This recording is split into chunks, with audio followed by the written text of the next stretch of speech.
नमस्कार, Asian news की खास पेशकश में आप सभी का स्वागत है। मैं हूं आपके साथ भागीरथ साहू। बीजेपी छत्तीसगढ़ में मिशन 2028 को लेकर अभी से संगठनात्मक तैयारी में जुट गई है। 12 और 13 मई को होने वाली 2 दिवसीय बैठक में कोर कमेटी और प्रदेश कार्यकारिणी के सदस्य शामिल होंगे। बैठक में संगठन विस्तार, बूथ स्तर मजबूती और रणनीति पर मंथन होगा। वहीं कांग्रेस इसे आंतरिक गुटबाजी को संभालने की कवायद बता रही है। देखिए एक छोटी सी रिपोर्ट।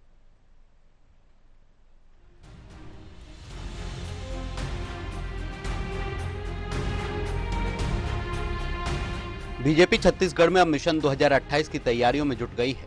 12 और 13 मई को होने वाली 2 दिवसीय बैठक में संगठन विस्तार, बूथ स्तर को मजबूत करने और कार्यकर्ताओं को सक्रिय करने पर मंथन होगा। बैठक में मुख्यमंत्री विष्णुदेव साय और प्रदेश अध्यक्ष किरण सिंह देव समेत कई वरिष्ठ नेता मौजूद रहेंगे। साथ ही सरकार की योजनाओं को जनता तक पहुँचाने और कांग्रेस के खिलाफ रणनीति तैयार करने पर चर्चा होगी। बीजेपी का फोकस साफ है, संगठन को बूथ स्तर तक मजबूत करना, कार्यकर्ताओं को एक्टिव मोड में लाना और जनता के बीच सीधा संवाद बढ़ाना।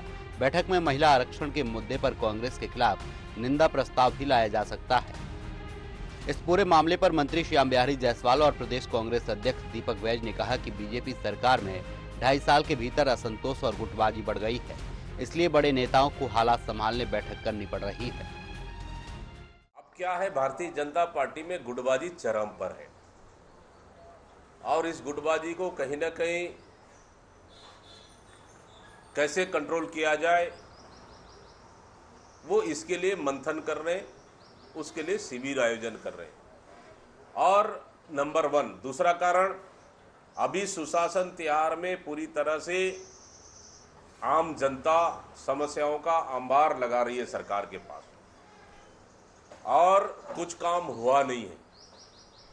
इसको लेकर बैठक कर रही है भारतीय जनता पार्टी। मतलब कुल मिलाकर अपनी गुटबाजी को कैसे नियंत्रण कर सके और जनता का समस्या दिनों दिन बढ़ रही है, महंगाई चरम पर है, अब तो प्रधानमंत्री का बयान भी आ गया, तो कहीं ना कहीं इन सब से परेशान होकर ये बैठक भारतीय जनता पार्टी कर रही है। देखिए, कांग्रेस शायद भूल जाती है जल्दी, ये भारतीय जनता पार्टी है और जरूर इस बैठक में विलंब हुआ संगठन चुनाव की वजह से और कुछ राज्यों में चुनावी कार्यक्रम होने की वजह से, कार्यकर्ताओं का व्यस्तता होने की वजह से। जैसे ही चुनाव संपन्न हुए हैं और आप देखेंगे कि भारतीय जनता पार्टी की कार्य समिति की बैठक है और रूटीन बैठक है, लगातार बैठकें तो चलती रहती हैं और कांग्रेस को अब इसमें भय लग रहा है कि रणनीतिक तहत हो रहा है, तो भाजपा की रणनीति तो प्रतिदिन बनती है। अभी के रिजल्टों से उनको शायद समझ में नहीं आया है, अभी और समझने में टाइम लगेगा। हालांकि बीजेपी से संगठन मजबूती और भविष्य की रणनीति का हिस्सा बता रही है। ऐसे में सवाल यही है, क्या बीजेपी की शुरुआती तैयारी उसे 2028 की राह में बढ़त दिलाएगी या फिर कांग्रेस के आरोप आने वाले दिनों में सियासी बहस का बड़ा मुद्दा बनेंगे। फिलहाल चुनाव में अभी वक्त है, लेकिन छत्तीसगढ़ की सियासत में मिशन 2028 की बिसात अभी से बिछना शुरू हो गई है। एशियन न्यूज के लिए शशिकांत साहू की रिपोर्ट। तो चलिए इसी खास मुद्दे पर हम चर्चा शुरू करते हैं। जो मेहमान हमारे साथ मौजूद है, मैं उनका आप लोगों से तारुफ करा देता हूं। हमारे साथ हैं वरिष्ठ पत्रकार बाबूलाल शर्मा जी, भाजपा प्रवक्ता रितेश मोहरे जी और कांग्रेस प्रवक्ता नीतीश वर्मा जी। आप तीनों मेहमानों का स्वागत हमारे इस खास चर्चा में। सबसे पहले रितेश जी, आपके पास आना चाहूंगा। देखिए, जिस तरह से ये 2 दिवसीय कार्य समिति की बैठक है और ऐसा माना जा रहा है कि मिशन 2028 के मंथन की अब यहां पर इसमें शुरुआत हो गई है। हालांकि अभी 2.5 साल बाकी है। क्या आपको लग रहा है कि एक बड़ी चुनौती, इसलिए 2.5 साल पहले ही ये मंथन शुरू हो गया है? और हालांकि अगर विपक्ष की बात करें, विपक्ष कह रही है कि मिशन 2028 की नहीं बल्कि जो गुटबाजी चल रही है आप लोग के अंदर, उसको मैनेज करने की कवायद ही है। सबसे पहले एशियन न्यूज़ के सभी दर्शकों को नमस्कार, मेरे साथी पैनलिस्ट और बाबुल भैया को भी नमस्कार। मैं बताते रहना चाहता हूं कि भारतीय जनता पार्टी की अपनी स्थापना काल से ही लेकर ही बैठक और अनुशासन और संगठनात्मक शैली के लिए जाना जाता है, जहां कांग्रेस अपनी गुटबाजी के कारण पूरे देश भर में चुनाव हारी है। हम 22 राज्यों से अधिक जो है भारतीय जनता पार्टी की सरकार है, जो कि हमारे प्रदेश कार्य समिति की जो बैठक है, कार्य समिति की गठन के पश्चात माननीय किरण देव जी के नेतृत्व में ये पहली प्रदेश कार्य समिति की बैठक है, जो हर राजनीतिक दल अपना एक बैठक करता है, अपना फोरम तैयार करता है, कार्यकारिणी की विषय भी चर्चा होती है, आने वाले आगामी कार्यक्रमों की विषय भी चर्चा होती है। न कि हम 2028 की तैयारी के लिए विषय को हम चर्चा कर रहे हैं, ये हमारा संगठनात्मक जो है रेगुलर बैठक होता है। बीच बीच में प्रदेश पदाधिकारियों की कोर कमेटी की बैठक होती रहती है। मुझे लगता है कि जो दीपक बैज जी का मैं बयान सुन रहा था, ये दीपक बैज जी को लगातार तकलीफ हो रही है, क्योंकि इनके लगातार जो है जो जनता को लेकर दिग्भ्रमित करने के बयान और साथ में सरकार को घेरने के लिए जो इनके आंदोलन होते हैं, इनके आंदोलन भीड़ नहीं जुट रही है, इनका कार्यक्रम फेल हो रहा है। इसीलिए भारतीय जनता पार्टी की इस प्रकार की बैठक से वो भयभीत हो रहे हैं। मुझे लगता है कि भयभीत होने की आवश्यकता नहीं दीपक बैज जी को। भारतीय जनता पार्टी की अनुशासित पार्टी है, जो अपने संगठनात्मक ढांचे के लिए जाना जाता है, और कार्यकर्ता भी अनुशासित तरीके से इस प्रकार की बैठक करते हैं। मंडलों की बैठक होती है, जिले की बैठक होती है, प्रदेश कार्य समिति की बैठक हो रही है। मुझे लगता है कि इस प्रकार की जो बैठक होती है, हर राजनीतिक दल करता है। खुद भी वो बैठक की है बीच में, जब उनके कैप्टन साहब जो इनके आए थे, उनको बाकायदा इनको नसीहत भी दी। तो मुझे लगता है कि बड़ा अंतर होता है कि हाँ, उनके बैठक और हमारे बैठक में, क्योंकि हमारे आने वाले समय में बहुत सारे कार्यक्रम, उस कार्यक्रम की रूपरेखा तैयार होने वाली है। महिला मोर्चा का कार्यक्रम होगा, युवा मोर्चा का कार्यक्रम होगा, किसान मोर्चा का कार्यक्रम तय होने वाला है। साल भर के पूरे कैलेंडर की तैयारी हम पहले से करते हैं। तो मुझे लगता है कि हमारे इस बैठक से कांग्रेस को जो तकलीफ हो रही है वो समझ में आती है, क्योंकि इनके कार्यक्रमों में जो भीड़ जुट नहीं पा रही है, उससे उनको तकलीफ देकर के इस प्रकार के जो दिग्भ्रमित करने वाले बयान जारी करते हैं। नितेश जी, क्या आप लोग भय है क्या इस बैठक से? क्योंकि जिस तरह से आप लोग कह रहे हैं कि इसमें जो बैठक हो रही है, इसमें कवायद है आपसी गुटबाजी को मैनेज करने को लेकर, लेकिन आपने बीजेपी के नेता को सुना होगा, आप प्रवक्ता को भी सुना होगा, कह रहे हैं कि ये हमारी रेगुलर बैठक है। 2028 हालांकि अभी दूर है, लेकिन जो भी बैठक होती है उसमें चुनाव से संबंधित बात तो जरूर होती है, ये कैसे हम संगठन को मजबूत करें। लेकिन बीजेपी के प्रवक्ता कह रहे हैं कि आप लोग डर क्यों रहे हैं? क्या बीजेपी की बैठक हो रही तो आप लोग डर रहे हैं क्या? और जो गुटबाजी की बात की जा रही है, क्या आपको लगता है कि गुटबाजी, क्योंकि बीजेपी तो कह रही है कि हम तो बड़े मजबूती के साथ हैं, बल्कि गुटबाजी तो कांग्रेस में होती है? देखिए भागीरथी जी, आपका बहुत बहुत धन्यवाद और आपके सभी दर्शकों को बहुत बहुत धन्यवाद। बीजेपी जो बैठक कर रही है, हमें वो कितने ही बैठक करे, कांग्रेस तो उससे कोई लेना देना नहीं, वो उनकी आंतरिक बैठक है। लेकिन जो भाजपा प्रवक्ता कह रहे थे कि वो उनके आगे रणनीति की बैठक है, मैं उनसे वास्ता इसलिए भी नहीं रखता कि देखिए भाजपा में 5 गुटों में बटी हुई है। मैं आपको समझाता हूँ। एक सीएम साहब का गुट है, 2 डिप्टी सीएम है, उनके 2 अलग गुट है, एक पूर्व मुख्यमंत्री है रमन सिंह जी, उनका एक अलग गुट है, फिनांस मिनिस्टर है ओपी चौधरी जी, जो पूर्व कलेक्टर भी रहे, उन अलग पद्धति है, उनकी कार्यशैली अलग है, वो एक अलग गुट के साथ काम करते हैं। तो देखिए ये 5 प्रकार के गुटों में बटी हुई, और एक छठा गुट इनका है संगठन का गुट। तो ये जब सभी प्रकार के गुट एक साथ अपने अपने लोगों के नाम आगे बढ़ाते हैं, तो कभी किसी के नाम पे किसी की कैची कट जाती है, किसी के नाम पे किसी की कैची कट जाती है। तो जब ये सब एक जगह पे जब कैचियां कटती है एक दूसरों के नामों पे, तो जब एक बात पर नहीं, एक नाम पर ये नहीं टिकते, तो ये मीटिंग करने लगते हैं। इन सबको एक नाम पे स्थिर करने पे या एक जगह पे बैठाने के लिए। और ये पुराने जितने भी बड़े कद्दावर नेता हैं, जैसे ब्रिजमोहन जी हो गए या अमर अग्रवाल जी, इनको तो ये पहले ही बेंच पे बैठा दिए हैं। इनकी बातें तो ये करते वैसे भी नहीं है। देखिए अभी एक सूत्रों से ये हवाले से ये भी खबर आ रही है कि ये कई सारे मंत्रियों को भी हटाने की इनके एक मुहिम चल रही है। कई मंत्रियों को भी ये बदलने वाले हैं। भाई मंत्रियों को 2.5 साल के बाद अगर ये बदल रहे हैं, तो या तो उनका परफॉर्मेंस खराब है, या तो ये कहीं गुटबाजी का ही एक नतीजा नजर आता है, या तो इनकी गुटबाजी होगी, या तो ये मंत्रियों का परफॉर्मेंस खराब है। तो ये तो साफ जाहिर होता है कि भाजपा की जो ये दिखावटी बैठक है, जिसको ये संगठन की बैठक बता रहे हैं, ये कहीं ना कहीं आपसी गुटबाजी का ही नतीजा लगता है। ये कहीं से भी इनके संगठन को मजबूती से इसका कोई सरोकार नहीं है। ये साफ साफ क्लियर कट नजर आ रहा है कि इनके अंदर फूट और दरार पैदा हो चुकी है। पुराने नेताओं को ये दरकिनार कर चुके हैं, पुराने नेताओं से इनका कोई सरोकार नहीं रखा है, और अपने अपने 5-6 गुटों में ये पूरी पार्टी बट चुकी है। ठीक है, आप गुटबाजी की बात करें, लेकिन अगर कुछ समय पहले की बात करें, तकरीबन 1 साल पहले, जिस तरह से नगरीय निकाय के चुनाव हुए उसमें बीजेपी को जो अच्छी खासी बहुमत मिली, अगर आप कह रहे हैं कि गुटबाजी में अगर बीजेपी बटी हुई बावजूद उसके इतना अच्छा परफॉर्मेंस बीजेपी कर रही है आप लोग से बेहतर, अगर एक हो जाएगी तो फिर ये परफॉर्मेंस कहां तक जाएगा? मुझे लगता है वाकई इस पर भी एक जरूर चर्चा होनी चाहिए। बहरहाल ठीक है, मैं वरिष्ठ पत्रकार बाबूलाल शर्मा जी के पास जाना चाहूंगा। बाबूलाल शर्मा जी, देखिए जिस तरह से भी 2028 तो दूर है, तकरीबन 2.5 साल बाकी है, लेकिन जिस तरह से बात सामने आ रही है कि 2028 के मिशन के लिए मंथन अभी से शुरू हो जा रहा है, क्या वाकई आपको लग रहा है कि जिस तरह से हमने देखा 5 राज्यों में चुनाव, बंगाल में एक बड़ा उत्साह है, उसी उत्साह को यहां पर लेकर आना चाहती है बीजेपी, ताकि अगर कोई कार्यकर्ता अगर सुस्त अवस्था में है या फिर अगर एक्टिव मोड में नहीं है तो वो जो वहां से उत्साह है वो छत्तीसगढ़ में आए, और भले 2.5 साल बचा है लेकिन आने वाले चुनाव में इसका असर हो। और जिस तरह से कांग्रेस कह रही है कि गुटबाजी को संभालने की कवायद है, क्या कहेंगे आप? देखिए, भारतीय जनता पार्टी के बारे में जहां तक मुझे मालूम है, ये पूरे साल 24 गुणित 7 सातों दिन 24 घंटे जो है चुनावी मोड में रहती है। इनके विचारों में हमेशा चुनाव रहता है। 2028 में चुनाव है, अब इस सारी जगहों से चुनाव के निपट करके आ गए हैं, अब इनका ध्यान छत्तीसगढ़ के ऊपर में रहेगा। ये लंबे समय तक जो है कवायद करते हैं, सामान्य प्रक्रिया है इनकी।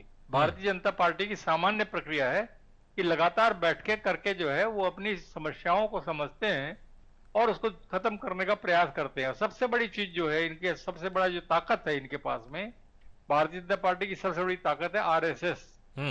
राष्ट्रीय स्वयंसेवक संघ के जो कार्यकर्ता है वो बड़ी निष्ठा के साथ काम करने वाले लोग हैं और वो लगातार काम करते हैं। कोई एक समय तय करके काम नहीं करते, लगातार रोज एक व्यक्ति जो है 5 घरों में जरूर जाएगा, 5 लोगों से बात जरूर करेगा। और ये जो रणनीति इनकी है ये बहुत महत्वपूर्ण रणनीति है और जिसका फायदा जो है इनको चुनावों में मिलता है। और ये जो है आरएसएस के बगैर भारतीय जनता पार्टी अधूरा है, ये भी मैं आपको बता दूं। प्रयोग धर्मी पार्टी है, कभी भी कुछ भी कहीं भी कुछ भी किया जा सकता है। बैठक है, बैठक सामान्य प्रक्रिया के तहत हो रही है, कोई विशेष बैठक नहीं है। ठीक है, थोड़ी लेट हुई, नहीं तो ये हर साल जो है 2 बार बराबर बैठक करते हैं बड़े रूप में और लगातार इनकी बैठकें चलती है। आप कभी भी इनके बीजेपी कार्यालय में जाएंगे तो आपको समझ में आ जाएगा कि अलग अलग संगठन, अलग अलग जो विंग है इनके, उनकी बैठकें हमेशा चलते रहती है, हमेशा बातचीत होती रहती है, हमेशा जो है जो समस्याएं होती है उनको सुनते हैं और समस्याओं का समाधान करते हैं। अगर कोई कार्यकर्ता नाराज है तो उसे खुश करने का प्रयास भी किया जाता है, समझाने का प्रयास भी किया जाता है। ये कुल मिलाकर के मेरा कहना यह है कि भारतीय जनता पार्टी के लिए सामान्य प्रक्रिया है बैठकें। ठीक है, लेकिन इस पर जो समीक्षा होगी रितेश जी, बैठकें समान प्रक्रिया जरूर है, लेकिन समीक्षा तो होती होगी कि प्रदेश में बीजेपी किस तरह से काम कर रही है, कार्यकर्ता नेता किस तरह से आपसी सामंजस्य में तहत एक साथ चल रहे हैं, इस पर जरूर समीक्षा होती होगी। और जिस तरह से अभी वरिष्ठ पत्रकार बाबूलाल शर्मा जी भी ने कहा और आप लोग भी कहते हैं कि हम 24/7 हमेशा तैयार रहते हैं चुनाव के लिए, तो समीक्षा तो इस पर जरूर होगी। और अगर किसी तरह का मनमुटाव होगा तो वो भी इस तरह की बैठक में जरूर दूर होता होगा, क्योंकि जिस तरह से कांग्रेस कह रही है कि गुटबाजी की बात, वो कह रही है कि गुटबाजी को दूर करने का वायदा है। अगर ऐसा कुछ भी है तो इस तरह की बैठकें करने से चीजें दूर तो होती होंगी, इसमें कोई शक नहीं है। जी, मैं आपको बता देना चाहता हूँ, ये प्रदेश कार्य समिति की विस्तृत बैठक है और जो आप जो कह रहे हैं बात, ये समीक्षा योजना की बैठक होती है, वो जो साल में एक बार होती है। वो समीक्षा योजना की जो बैठक है वो मई के लास्ट या जून के लास्ट में होती है, वो अभी होना बाकी है। जो बातें आ रही है, जैसे कि माननीय बाबूलाल शर्मा जी ने कहा, उस बात से बिल्कुल सहमत हूँ। भारतीय जनता पार्टी में जब कार्यकर्ता का जो विषय आता है, चाहे वो नाराजगी का विषय होगा चाहे कोई भी अन्य विषय होगा, तो संगठन महामंत्री हमारे बड़ा एक वैचारिक विषय होता है, जहाँ संघ से निकल करके उस विषय को सुनते हैं जहाँ पर हमारे यहाँ कोई गुटबाजी इस प्रकार से होती है। नीतीश वर्मा जी ने जो कहा गुटबाजी 6 प्रकार की है, तो मुझे लगता है वो अपने कांग्रेस की वो बता रहे हैं, हमारे यहाँ किस प्रकार की कोई गुटबाजी नहीं है, ना किसी प्रकार का किसी को जो जिन नेताओं का नाम लिया, माननीय बृजमोहन अग्रवाल जी, माननीय अमर अग्रवाल जी का, तो आपने उनसे आप सुने, आपके चैनल में भी उनको इंटरव्यू दिया है, तो किसी प्रकार कोई नाराजगी नहीं, क्योंकि संगठन शीर्ष नेतृत्व जो कह देता है या फिर संगठन जो मिलकर के तय करता है उसको मानना पड़ता है। अभी जो भारतीय जनता पार्टी की 2 दिवसीय जो प्रदेश कार्य समिति की बैठक है, मैं आपको बता देना चाहता हूँ, आज विस्तृत कार्य समिति की, कल पदाधिकारी की बैठक है, कोर कमेटी की बैठक है। इसमें आने वाले समय में प्रत्येक जिले में पंडित दीनदयाल उपाध्याय प्रशिक्षण शिविर का आयोजन जो करने जा रही है, उसको लेकर के बातचीत है। बूथ स्तर पे फिर से नया गठन, क्योंकि एसआईआर के बाद कुछ परिसीमन चेंज हुए हैं, वोटर लिस्ट में नाम चेंज हुए, तो उसमें बूथ कमेटी का गठन करना हमको बाकी है। तो उसकी तैयारी हमको लेकर के जो बातचीत हो रही है उसकी समीक्षा होगी। मंडलों से भी जो फीडबैक मंगाए गए हैं कि कैसे कैसे, और शक्ति केंद्र के विषय में, ये सारे हमारी बैठकों में ये 2 दिन से मंथन होगा। तो मुझे लगता है कि सरकार और इसका जो विषय ही नहीं है, क्योंकि सरकार अपना काम कर रही है और क्या संगठन अपना काम कर रहा है। क्योंकि आपने देखा कि पश्चिम बंगाल चुनाव में भी जब हम बिहार चुनाव जीते, उसके दूसरे दिन से ही पश्चिम बंगाल चुनाव को लेकर के भारतीय जनता पार्टी कमर कस करके वहां काम की, वहां के कार्यकर्ताओं को तैनात करने काम किया। तो भारतीय जनता पार्टी लगातार समाज के बीच में काम करती है। कांग्रेस जो है 2 दिन के चुनाव में रणनीति को लेकर कुछ ना कुछ चर्चा तो इस बैठक में जरूर होगी कि जिस रणनीति के तहत जो ममता बनर्जी का एक किला था 15 सालों से, उसके पहले जिस तरह से सीपीएम का एक बड़ा किला था उसको ढहा दिया, तकरीबन 40 साल के बाद बीजेपी को वहां पर सफलता मिली है। कुछ वहां पर जो उत्साह होगा, जो रणनीति होगी, उसको लेकर इस पर मंथन तो जरूर होगा ना कि हमको क्या कुछ इसी रणनीति में चलना है जिस रणनीति के तहत हम छत्तीसगढ़ में चल रहे हैं, या फिर इसमें भी कुछ बदलाव की आवश्यकता है। जी, पश्चिम बंगाल चुनाव के बाद यहाँ पर माननीय अजय जामवाल जी, माननीय पवन साय जी और माननीय किरण सिंह देव जी ने, जो वहाँ प्रवासी कार्यकर्ता थे भारतीय जनता पार्टी जो छत्तीसगढ़ से गए थे, उनकी एक बैठक समीक्षा मंथन को लेकर के हो चुकी है। ये केवल प्रदेश कार्य समिति जिसमें प्रस्ताव आते हैं, क्या क्या हमको साल भर काम करना है, कार्यक्रम करना है, किस प्रकार के, उस प्रस्ताव को पास करने के लिए कार्यकारिणी में उसको विषय लाया जाता है, कोर कमेटी के माध्यम से वो विषय लाया जाता है, चर्चा होती है 304 सत्र होते हैं। मैं पूरी बात बता देना चाहता हूँ, पूरी उसकी चर्चा होती है, प्रस्ताव पारित होते हैं, उस प्रस्ताव के बाद ही सारे कार्यक्रमों का आयोजन होता है, जिसको हमको भारतीय जनता पार्टी, हमारी सरकार भी है तो कुछ ऐसी शासकीय योजनाएं होती है उसको फॉलो कराने होते हैं। तो मुझे लगता है कि हमारी कार्यकारिणी की जो बैठक है, ये कार्य समिति की बैठक है, ये कोई चुनावी मोड का नहीं है। हम हमेशा इस बात को लेकर के कुछ ना कुछ बैठकें करती रहती है। ये विस्तृत कार्य समिति जो प्रदेश कार्य समिति गठन हुआ है उसकी बैठक है, ना कि ये चुनावी विषय को लेकर बैठक। चुनावी विषय को लेकर हमारी बैठक हम 6 महीना पहले, 1 साल पहले हम तैयारी कर लेंगे। हमारी जो बैठक है, जैसे कि आया हमारे माननीय किरण सिंह देव जी और श्याम बिहारी जायसवाल जी का जो वक्तव्य आया है, आपको बताओ बूथ कमेटी का गठन होना बाकी, क्योंकि नए सिरे से होगा तब हम चुनावी मोड में जा पाएंगे। कांग्रेस जैसे नहीं कि हम 2 महीने तैयारी करें, उसके बाद वो आरोप लगाते हैं, जो आरोप लगाते हैं। आप कह रहे हैं कि चुनावी बैठक से ठीक है, लेकिन शुरुआत कहीं ना कहीं इस बैठक से जरूर होगी। जिस तरह से आपने बूथ संगठन की बात की, बूथ समिति की बात की, तो शुरुआत तो कहीं ना कहीं इस बैठक से जरूर होगी, ठीक है। लेकिन नीतीश वर्मा जी, जिस तरह से आप लोग गुटबाजी की बात कर रहे हैं, बीजेपी के प्रवक्ता भी इस बात को नकार रहे हैं, और अगर बात करें जिस तरह से आप लोगों के बड़े नेताओं के बयान सार्वजनिक मंचों पर आए, चाहे भूपेश बघेल की बात करें, चरणदास महंत की बात करें, रविंद्र चौबे की बात करें, टीएस सिंहदेव की बात करें, जिस तरह से उनके बयान सामने आए बड़े नेताओं के, कम से कम बीजेपी में बड़े नेताओं के इस तरह से बयान तो नहीं आए। बावजूद इसके आप लोग कह रहे हैं कि गुटबाजी को संभालने की कवायद है, और जिस तरह से बीजेपी के प्रवक्ता ने कहा कि आपके पार्टी में गुटबाजी होती है, हमारे पार्टी में गुटबाजी नहीं है, यह हमारी रूटीन बैठक है, कुछ लेट हो गई लेकिन उसी के तहत की जा रही है। भले ठीक है, जिस तरह से वरिष्ठ पत्रकार जी ने भी कहा कि 24/7 बीजेपी चुनावी मोड में रहती है, और ये तो अच्छी बात है, राजनीतिक पार्टी है तो उसको तो रहना ही चाहिए, और शायद ये वजह है कि बीजेपी कई राज्यों में आज सरकार पर है। देखिए, जैसे कि आप बीजेपी के प्रवक्ता कह रहे थे कि आप, मुझे याद है कि बृजमोहन जी का एक स्टेज मंच से एक बयान भी आया था कि स्वास्थ्य सेवाएं सरकार के द्वारा उचित, रायपुर में स्वास्थ्य सेवाएं भी नहीं है, और जम्बूरी वाला मामला हम सबके सामने भी आया था। तो ऐसा तो नहीं है कि बड़े नेता या पुराने नेता पूर्ण रूप से संतुष्ट है, कहीं ना कहीं उनके मन में ठीस है भी है। और जो भाजपा प्रवक्ता कह रहे हैं कि हमारे अंदर गुटबाजी नाम की बिल्कुल चीज नहीं है, मैं वही बात बता रहा हूं, मैं उनको याद दिलाना चाहूंगा कि कई बार ऐसी भी सरकार है, वो सांसद है, बिल्कुल रायपुर के स्वास्थ्य की चिंता करेंगे, जम्बूरी के वो पहले अध्यक्ष रहे हैं, उसकी चिंता करेंगे, उसका संगठन से कोई विषय लेना देना नहीं है, ना कोई गुटबाजी है। आज माननीय बृजमोहन अग्रवाल भी इस बैठक में सम्मिलित है, आपको जानकारी बता दूं। अजय चंद्राकर जी, आप जब भी जवाब देते हैं, आप कांग्रेस के विधायक जब भी सवाल पूछते हैं, आपके जितने भी मंत्री हैं वो जवाब दे नहीं पाते। अजय चंद्राकर जी काहे जवाब देने उठते हैं? भाई, आप अपने बेस्ट प्लेयर को आप बैठा देते हैं अपर बेंच में, और आप जो डिजर्विंग है उनको आप बेंच में बैठा देते हैं, और जो आज मंत्री जो है उनको आप बदलने की बात करते हैं। तो कोई प्रश्न करते नहीं है, नेता प्रतिपक्ष के रूप में बात करते हैं। शक्ति और जानकी चापा कार्यकर्ता तो आरोप लगाते हैं कि सरकार के खिलाफ हम लड़ने को तैयार है, लेकिन चंद्रमान जी मैनेजमेंट कर लेते हैं सरकार का। आप उनसे जाके प्रश्न कीजिए चरणदास महंत जी से, क्यों वो जो कांग्रेस के नेताओं का जो दर्द है वो क्यों नहीं पूछते? आप बताइए ना, मैं कुछ मुद्दे की बात नहीं करूंगा, लेकिन कांग्रेसियों का दर्द जो मैं समझ सकता हूँ यहाँ पर, चरणदास महंत बुजुर्ग हो गए, शिकायत उनको करते जो हैं। है बैठाना चाहिए, यही तो युवाओं को बात है। लाना चाहिए। मुझे लगता है कि ये हाँ, गुटबाजी नहीं तो और क्या है, इनके बयान आते हैं आए दिन आपके मैं कांग्रेस बार के बार वही नेताओं कह के, रहा हूँ, पुराने भूपेश बघेल नेताओं के को खिलाफ कोई आप बयान आते बिल्कुल हैं, आपके कर नेताओं दिए में बयान में कोई और समानता आपकी नहीं पाई गुटबाजी जाती है। खुलकर बाहर चंद्रशेखर जी कुछ और बाहर आ बोल रहे हैं, चुकी है। जिला अध्यक्ष कुछ और बार बोल बार रहे मैं हैं, वही बैद कहना जी है कुछ और कि बोल रहे हैं, पूरी आपके भारतीय प्रदेश जनता महामंत्री पार्टी कुछ और बोल विभिन्न रहे हैं। गुटों में बयानों में बटी हुई है। समानता तो होनी ब्रिजमोहन जी चाहिए का ना। अलग तो गुट चल रहा गुटबाजी है, तो आपके रमन कांग्रेस सिंह जी में, का अलग ना गुट कि चल रहा हमारे है, यहाँ है। ओपी हमारे चौधरी जी के अनुशासन कार्यशैली ठीक है, करने ठीक काम है। करने के अलग एक एक तरीका करके है। सुन लेते हैं। आप दोनों एक साथ आप कह रहे हैं तो किसी की आवाज स्पष्ट नहीं हो पा रही। एक एक करके सुन लेते हैं, ठीक है।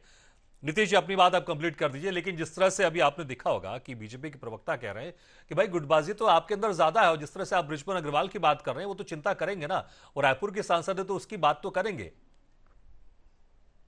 देखिए, मेरा वही कहना है कि अब मैं वही कह रहा हूँ बार बार कि कांग्रेस गुटबाजी इनको दिख जाती है, लेकिन मैं फिर वही कह रहा हूँ, जितने भी कांग्रेस में अभी थोड़े दिन पहले एक बयान टीएस बाबा का जलाया था कि वो प्रदेश अध्यक्ष बनना चाहते हैं। मैं फिर वही कहता हूँ कि वो जिम्मेदारी उठाने के लिए आगे बढ़ना चाहते हैं। आपको कांग्रेस की गुटबाजी दिखती है, लेकिन अपने घर में गुटबाजी आपको दिखेगी नहीं, क्योंकि आप जैसे पुराने नेता है उनको आपने छोड़ दिया।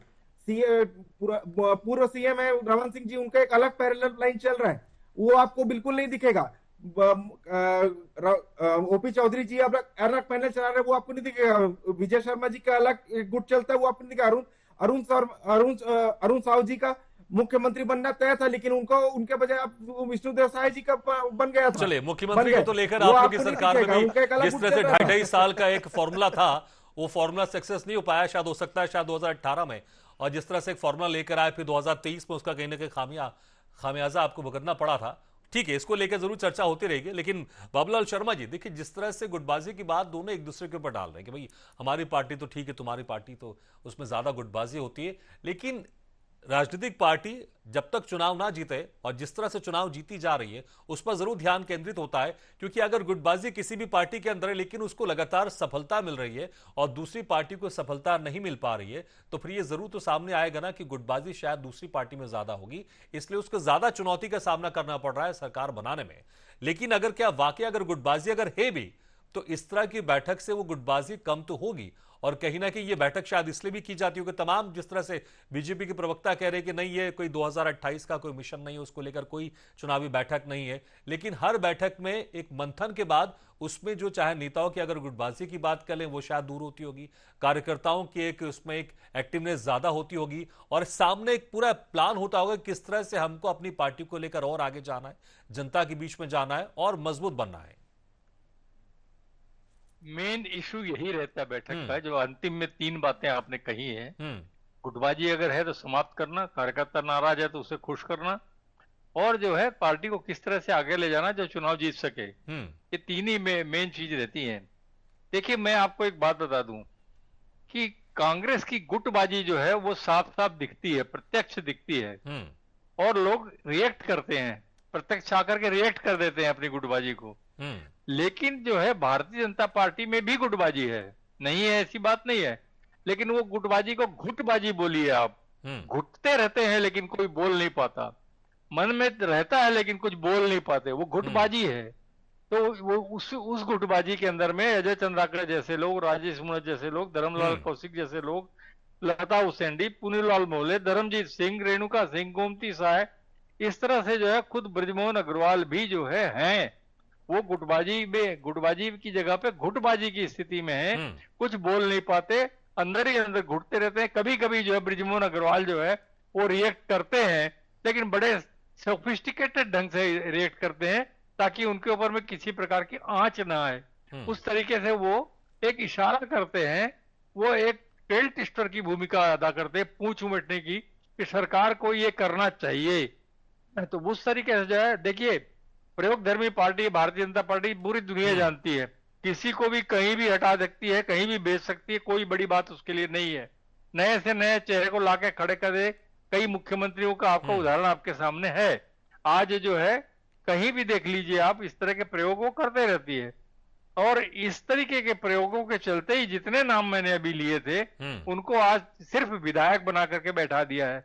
जो प्रमुख नाम हुआ करते थे जैसे अजय चंद्राकर है, वो एक बहुत महत्वपूर्ण और बहुत सदा हुआ नेता है, उसको बैठा दिए। तो इस तरीके की स्थिति कभी भी भारतीय जनता पार्टी में आपको देखने को मिल सकती है। वो व्यक्ति को महत्व नहीं बिल्कुल, देती। और इसलिए हम सुनते भी कि व्यक्ति के प्रधानमंत्री नरेंद्र मोदी खुद और- कहते हैं कि मैं भी सिर्फ इस पार्टी का एक छोटा सा कार्यकर्ता हूं। चाहे अमित शाह की बात कर लूं, वो भी खुद अक्सर कहते हैं कि मैं इस पार्टी का छोटा सा कार्यकर्ता हूं, पार्टी जहां बोलेगी मैं वहां काम करने के लिए तैयार हूं। संक्षेप में जी बिल्कुल सही बात है, वही तो मैं कह रहा हूं कि स्थिति जो है, खैर वो जो कहते हैं वो दिल से कहते हैं ऐसा मेरे को लगता नहीं, लेकिन जो है इनके पास में किसी की व्यक्तिगत रूप से जो है उसकी औरा या आभा का जो है प्रभाव नहीं पड़ता। उनको अपनी बिल्कुल रणनीति की थोड़ा तहत समय जो का तो व्यक्ति मुझे लगता है, इसलिए पार्टी फिट- स्ट्रक्चर के यहाँ पे जरूर डिफरेंस होगा, क्योंकि जिस तरह से आपने कहा कि गुटबाजी भले बीजेपी में भी हो, लेकिन वो उस तरह से खुलकर बाहर नहीं आ पाती। शायद पार्टी स्ट्रक्चर की बात हो, या फिर जिस तरह से केंद्रीय नेतृत्व मजबूत है, इसलिए शायद वो चीजें अंदर रह जाती होंगी। लेकिन हाँ, देखना होगा कि इस मंथन के बाद जिस तरह से बात की जा रही कि 2028 को लेकर, मिशन को लेकर ये मंथन है, इस मंथन के बाद क्या कुछ निकलकर सामने आता है और क्या कुछ बदलाव भी देखने को मिलता है, ये देखने वाली बात होगी। बहुत बहुत शुक्रिया आप तीनों मेहमानों का, बाबूलाल शर्मा जी, नीतीश मोहरे जी और नीतीश वर्मा जी, शुक्रिया हमारे खास चर्चा में शामिल होने के लिए। तो हालांकि फिलहाल अभी 2.5 साल का वक्त बाकी है, लेकिन बीजेपी जिस तरह से हमेशा चुनावी मोड में रहती है, ये बैठक उसी दिशा की ओर शायद जाती हुई दिखाई देगी। देखना होगा कि इस मंथन के बाद क्या कुछ निकल कर आता है और परिवर्तन क्या कुछ देखने को मिलता है, देखने वाली बात होगी। इसी के साथ हमारे खास पेशकश में फिलहाल इतना है, लेकिन खबरों का सिलसिला लगातार जारी, आप देखते रहिए एशियन न्यूज।